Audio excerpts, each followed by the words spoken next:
우리 주변 세상이 사실은 남몰래 아파하고 있다는 생각 혹시 해보셨나요? 오늘은 바로 그 세상에 숨겨진 고통, 그리고 그 너머의 놀라운 희망에 대한 이야기를 좀 나눠볼까 합니다. 혹시 손에 가시 박혀 본 적 있으세요? 눈에 보이지도 않을 만큼 작은데 온 신경이 그리로 쏠리고 계속 욱신거리잖아요.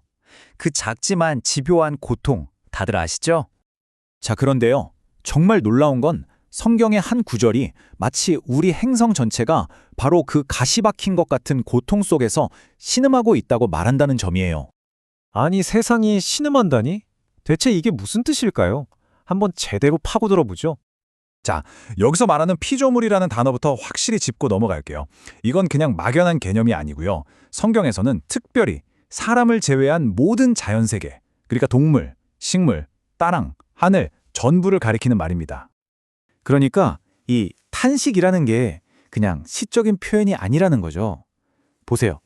대기오염, 녹아내리는 빙하, 갑작스러운 폭설이나 태풍. 우리가 매일 뉴스에서 보는 이런 기후 재앙들이야말로 지구가 보내는 고통의 비명, 바로 그 탄식의 증거라고 할 수 있는 겁니다. 근데 좀 이상하지 않으세요? 자연을 보면 정말 눈부시게 아름답잖아요. 장엄한 산맥이나 형형색색의 꽃들을 보면 감탄이 절로 나오는데 또 다른 한편으로는 정말 잔인한 곳이기도 하단 말이죠. 약한 생명이 다른 생명의 먹이가 되는 이 냉혹한 먹이사슬. 이 아름다움과 잔인함이 공존하는 게 참 아이러니하죠? 그럼 이런 질문을 던지게 되죠. 세상은 원래부터 이렇게 모순적인 곳이었을까요? 처음부터 이렇게 만들어진 걸까요? 성경은 단호하게 아니라고 말합니다. 핵심은 이거예요. 이 모든 문제의 시작이 바로 우리, 인간에게 있었다는 겁니다. 하나님이 정해주신 질서 안에서 조화롭게 사는 대신 인간이 스스로 주인이 되려고 하면서 모든 게 뒤틀리기 시작했다는 거죠. 그 결과 땅이 저주를 받았다고 표현해요. 자, 그럼 인간의 잘못된 선택이 어떻게 자연 전체의 고통으로 이어지게 된 걸까요? 그 이유를 좀 더 깊이 들여다보겠습니다. 생각의 전환이 필요한데요. 예를 들어 성 프란체스코 같은 분은 자연을 그냥 자원으로 보지 않았어요. 해와 달, 심지어 늑대까지도 형제, 자매라고 불렀죠. 모든 생명이 한 가족이라는 깊은 유대감을 가졌던 겁니다. 그런데 우리가 이런 관점을 잃어버리고 자연을 그저 내 욕망을 채우기 위한 도구로만 여기기 시작하면 어떻게 될까요? 결과는 보시는 것처럼 고통과 파괴뿐입니다. 이 숫자들이 그 비극을 너무나 명확하게 보여주죠. 동물 멸종의 가장 큰 원인을 보세요. 사냥과 채집이 44%, 서식지 파괴가 30%, 합치면 거의 75%잖아요. 결국 우리 인간 때문에 수많은 생명이 사라지고 있다는 정말 가슴 아픈 현실입니다. 자, 그런데 이야기가 이렇게 절망으로만 끝나지는 않습니다.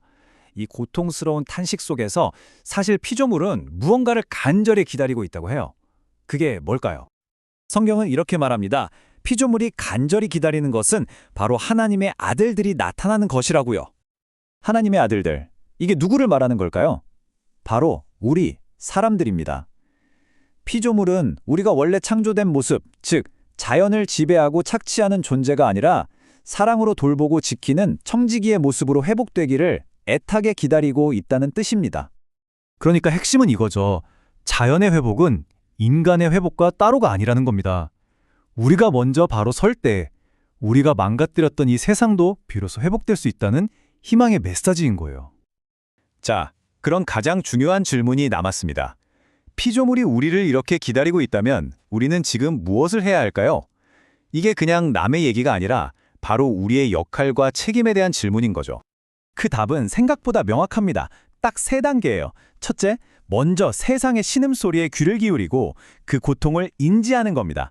둘째, 내 욕심에서 눈을 돌려 자연의 필요를 돌보는 마음을 갖는 거죠. 그리고 마지막으로 가장 중요한 3번째, 회복을 위해 직접 행동에 나서는 겁니다. 거창하게 생각할 필요 없어요. 행동이라는 게 뭐 대단한 게 아니거든요. 여기 페트병 하나를 버리는 것부터 시작할 수 있습니다. 그냥 버리지 않고 라벨 떼고 찌그러뜨려서 깨끗하게 헹궈서 버리는 것. 이런 작은 실천 하나하나가 바로 회복을 위한 행동인 거죠.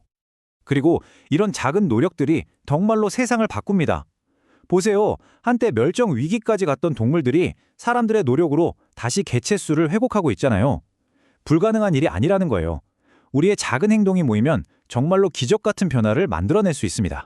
자, 그럼 마지막으로 성경이 우리에게 보여주는 그 최종적인 회복의 모습, 완전히 치유된 세상은 과연 어떤 모습일지 그 눈부신 비전을 함께 보도록 하겠습니다. 한번 상상해 보세요. 이리가 어린 양과 함께 뛰놀고 사자가 소처럼 풀을 뜯는 세상. 약육강식의 법칙이 사라지고 모든 생명이 서로 해치지 않고 어우러져 사는 그런 완전한 평화의 모습입니다. 그리고 그뿐만이 아니에요.